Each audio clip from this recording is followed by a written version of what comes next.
सीखा सीखा म्यूजिक का करे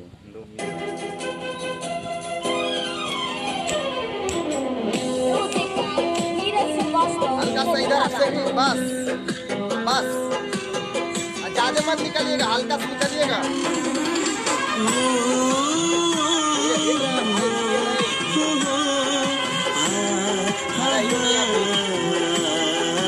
आइए लगे दिल में हसरत जागे,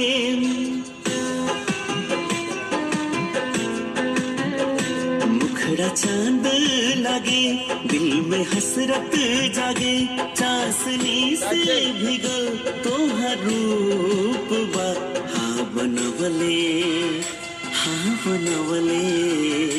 बड़ी फुर्सत से बता बनवले, ई नजरिया के बोला का कसूर बा, बड़ी फुर्सत से बता बनवले, ई नजरिए के बोला का कसूर।